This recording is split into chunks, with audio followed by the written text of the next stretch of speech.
This is RayD-TCG coming at you live from Waffle House at 3 a.m. right after a locals tournament we just had. Colin got top cut with what were you playing tonight? Shining Sarcophagus Control.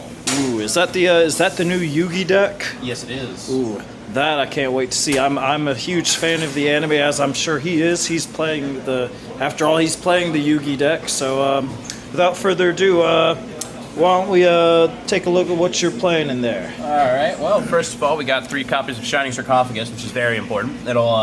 What it does is it searches your deck for a card in the archetype. So any card that mentions Shining Sarcophagus can be a spell or a monster. Can't be destroyed by monster effects, which is great because it can't get ghost ogred or anything. And it's got a less useful effect in this particular build. If my opponent special summons something from the graveyard, I can discard a spell to negate to destroy that summoned monster. Then we got 3 copies of Gadget Trio. Next, Gadget Trio is on normal summon or special summon. It'll search for a spell that mentions Shining Sarcophagus or is Shining Sarcophagus. So we can search this or a few other ones. Also, when it's destroyed by a battle or card effect, I can set Stronghold to Hidden Fortress later. We'll get into that card later. It's pretty interesting. We got 3 copies of Turn Silence. This card is a little bit confusing, but it's very good. What it does is if I control Shining Sarcophagus and a monster when I control it, it'll, well, better put, so it targets one face-up monster I control. It increases its level by 3. Also, if I activate this in response to a monster effect, while I control a Shining Sarcophagus and a monster that mentions it, it'll negate that effect. It also has a branded opening-esque effect where it can just banish itself from graveyard during damage calc when you attack a monster I control that mentions Shining Sarcophagus. And in the battle phase, it being in the damage deck is quite useful because that happens during attack modulation and whatnot. So if my monster gets attack lowered somehow, some way, I can just end the battle phase. And then we have Future Silence. This is another good starter for the deck. 1-card combo here. Shining Sarc and Gadget Trio are all 1-card combos for the list. Turn Silence, what it does is it searches my deck for a monster that mentions Shining Sarcophagus once per turn. But it also, what it can do is if I activate it in the battle phase, I can search a monster, and both players draw up to 6, up until they have 6 cards in their hand, which is very useful for this next card, which is Silent Magician 0. What it does is if my opponent draws a card, I gain levels equal to the number of cards drawn. So, like, let's say my opponent's hand is empty. I want to go in for lethal. I would activate this. His effect would trigger in attack deck, and he would go up 6 levels. So what's the highest level that you've gotten this card to? I'm just curious. Well, fun fact about Yu-Gi-Oh! Is there's no level caps. I've probably gotten this guy up to about level 27 before. Dang. Yeah, I ran out of dice. We had to start stealing dice from other players that day. It was pretty funny.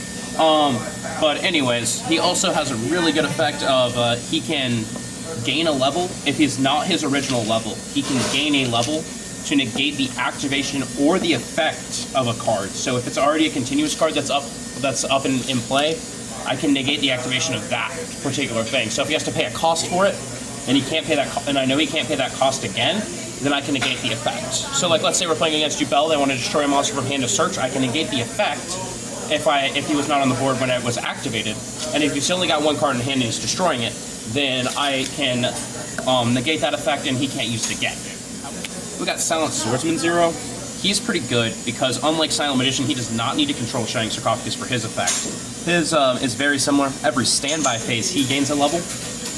So he's a little slower than Silent Magician, but he's still good. He's mainly here for targeting protection, because if my opponent uses a card or effect that targets a monster I control, or a card on my field that mentions Shining Sarcophagus, I can gain 1 level and negate that activation.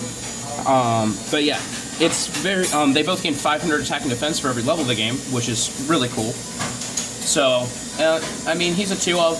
If I'm going into another game, though, and it's not a lengthy game, but one's getting sided out over the Silent Magician every day of the week. Then we got 2 Gandora G. Mainly because, again, if it's a lengthy game, I want 2. If it's not a lengthy game with a lot of removal, I want 1. What he does is pretty cool. So if I control Shining Sarcophagus, I can activate him in the hand, and he will special summon from my hand, and then I can pay half my life points, destroy all cards on the field, and if I do, banish them, which is another reason why this Shining Sarc is not destroyed by my monster effects. And if I do, they get banished. And I get to special summon a guy from deck who gains levels equal to the number of banished cards by his effect, which is wicked cool.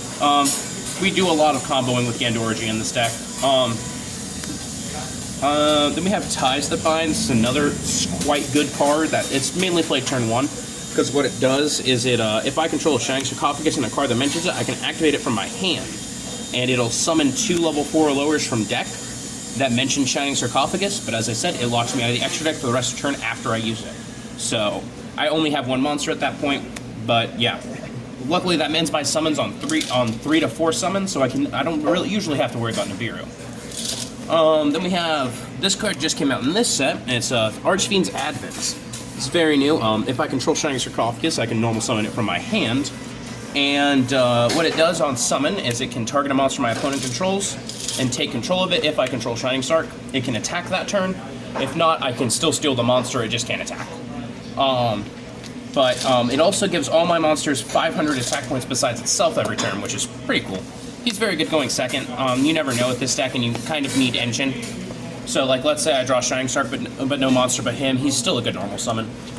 And he's good for turn 3s, I guess, but there's not usually those in Yu-Gi-Oh! We got more Marshmallow. He's pretty funny. What he does is he searches my deck for a, or he can be summoned from my hand during my opponent's turn. As a quick effect, he cannot be destroyed by battle, and you can only target it for attacks. Both those effects only apply, obviously, if I control Shining Sarcophagus. Also, if he's destroyed, we can summon another one, which will never happen because he's only a 1-up. He can be searched off of that Future Silence as an extender if we need it, or we can summon him off of Ties That Bind. I usually like searching him off of the Future Silence on my opponent's turn if I draw 2 of them, so that I can very simply, when they enter battle phase, special summon it in defense mode. And most players don't have a lot of removal during the battle phase because it's only quick effects in battle, so it very much can end their battle phase. And then we have the last main deck card that we have for Engine, at least, is Stronghold the Hidden Fortress. What it does is I can activate it, it summons itself as an effect monster, and it gains 1,000 attack for each, it's an Earth level 4 machine with 0 attack and 2,000 defense, but what's funny about it is it can gain 1,000 attack for each Shining Sarcophagus and monster that mentions it you control, which it's an effect monster on the field, and it does not just include itself. So if you have a Shining Sarcophagus and this card on your board, it's just automatically 2k. I've gotten this card to, like, standardly you're getting it up to 5, because you're usually having it, a Gadget Trio, a Silent Swordsman, and Silent Magician 0 on the board, and a Shining Sarc. So that's 1, 2, 3, 4, and 5. So it's usually a 5k beat stick. But it's also good because it's a level 4. We can go into some rank 4s game 2 using it with Gadget Trio. Also, if your opponent attacks a Shining Sarc monster on your board while you control this card during attack deck, you can destroy that monster, which is pretty good.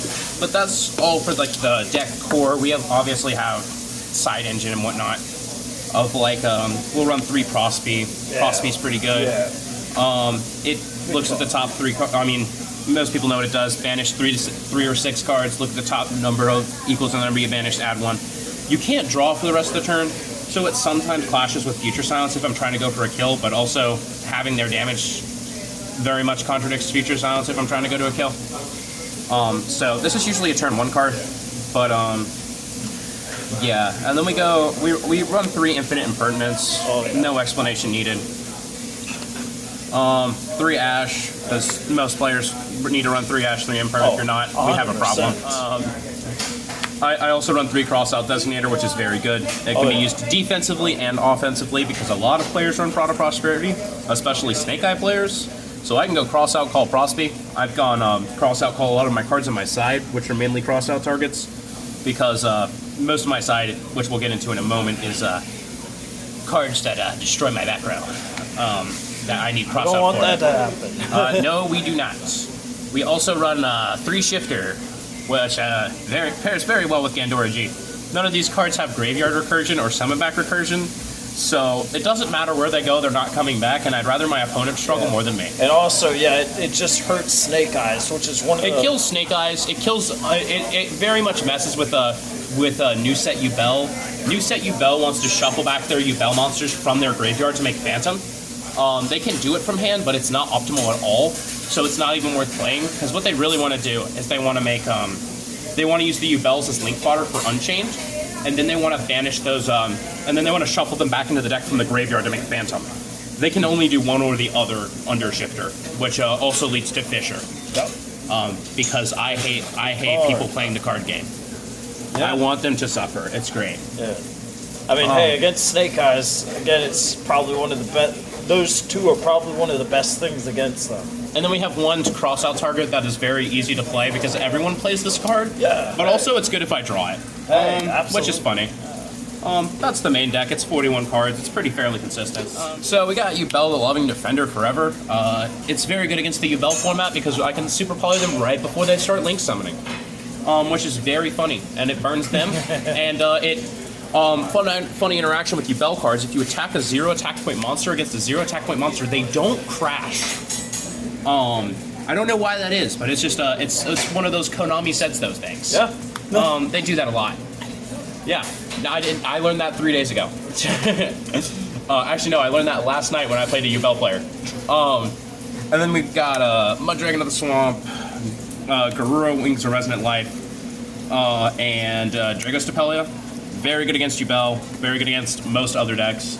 We're running Super Poly on the side, so don't spin your heads and scream in his comment section yet. Because I know they will. People are people. And we have XEs, we've got Abyss Dweller, because we really don't like graveyards. I hate them with a burning passion. They're like a second hand for Yu-Gi-Oh, so now you don't get it. I hate this. Tyr. This deck laughs at Exosister because It laughs at Exosister. It laughs at Tyr even harder. It rolls over crying at Tyr. Because people call Exosisters the graveyard hate deck, but yours takes it to a whole new level. Oh yeah, no. Exosister would love to be my deck, but it cannot. We also have Spriggan's Merrymaker and Sargus. These effects don't really matter. They're just the 4 material Zeus. Oh yeah. If an Xyz monster somehow, some way gets a material detached while he's up, I can pop a card. Wait, is it pop or bounce one to hand? I don't know. I've never gotten this off because it's just 4 material Zeus. It does not matter. Anyways, for the last few cards is Lynx. We have IP. The only reason we're playing IP right now is because I can't find my Nightmare Phoenix anywhere. Ideally, this would be a Nightmare Phoenix. I just need a monster that takes 2 effect monsters so I can use Gadget Trio and Gadget Trio to make it, rather than using Lina or Dark. Lina and Dark are very good if I'm using like the Summon Skull variant or the Gandora for Gloomy, or if I'm using the any of the Silent cards or Marshmallow. So those are both very good. Ideally, it's Lina using that, summoning back like an Effect Veiler or something that they would discard because they can't use it under Fisher or Shifter.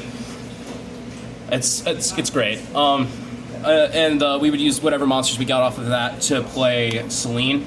And Selene would bring back, funny enough, Shifter is a spellcaster that we can summon from hand or graveyard. Usually, fun fact, usually Shifter's the only card in my graveyard. Yeah. So we'll grab it back off to Selene and then we'll link it to access code. And the best part is, if you grab Shifter back, you can just activate Shifter again. If it's the only card in the graveyard, but we're immediately linking these cards off into access code. Yeah. Which Selene would not apply in this situation, unless I was really trying to get Shifter up again because I'm struggling to draw cards. But if I'm playing access code, you're probably dead. Yeah. Because I'll just go Ties. I'll just go Ties the Bind again and stall you for another turn. I can stall this game out as long as I want to. Because as long as I have a monster, you're not playing the game. You're not battling me. Because I will banish it and end the phase. We also have Apo. I've never really played Apo. It's more of a placeholder for an SP that I don't have. But I guess sometimes it would be optimal to play, if I needed to stall another turn with Selene, it'd be optimal to play a 2-material Apo. It makes them attack something else that's not my monsters that I care about. We also have Underworld Goddess for towers because I love towers when I'm playing them. And you love getting rid of towers, too. I do love getting rid of towers, but I love towers when they're on my board. 3 Nibiru. We got 3-dimensional barrier because I hate Voiceless Voice. And Brandon. I guess I hate branded too. I never see it gets branded. It never happens, so I would never know. I don't think I've ever. Oh, it's I lost tonight devastating. because I did not see this card. I lost my game 1 tonight because I did not see this card, and it made me very upset. We also have 3 Super Poly. So for the fusion targets in my graveyard or in my extra deck, we got 2 Lightning Storm. Lightning Storm's pretty good. It's also a cross-out target, which is pretty good. And then we have the one-ofs. We have like 1 Feather Duster, 1 Cosmic Cyclone, 1 Evenly Matched. These are very much just, I don't want to get these cards played on me, so I set cross-out pass. If I draw them, I guess they're cool the next turn. I guess Cosmic's pretty useful if I draw it. Other than that, I'm staring down the barrel of a discard fodder for Super Poly. Yeah. Then we have Snatch Steal. Snatch Steal's pretty good going second. I guess these are also good going second, and I guess I am, but these are better going second, and so is this. I can go Snatch Steal. Snatch Steal's pretty useful if I have Gandora in my hand, and want to use the Gadget Trio and link it off before I go Ties the Bind. Because I can go Snatch Steal, steal one of your monsters, link 2, link 3, make access code, or make Apo. And then your opponent dies. Yeah, exactly. And then I play Ties That Bind and play 2 guys from deck, and then they die. Well, everybody, this was the Shining Sarc control deck. This is a really solid build. Yeah, Colin, I appreciate you doing this deck profile for us. Absolutely. And if they want to see a match with it, just I think that's coming later this week. Yeah, Colin, hey, I appreciate you being on this episode, and hope everybody has a good night. Pass turn.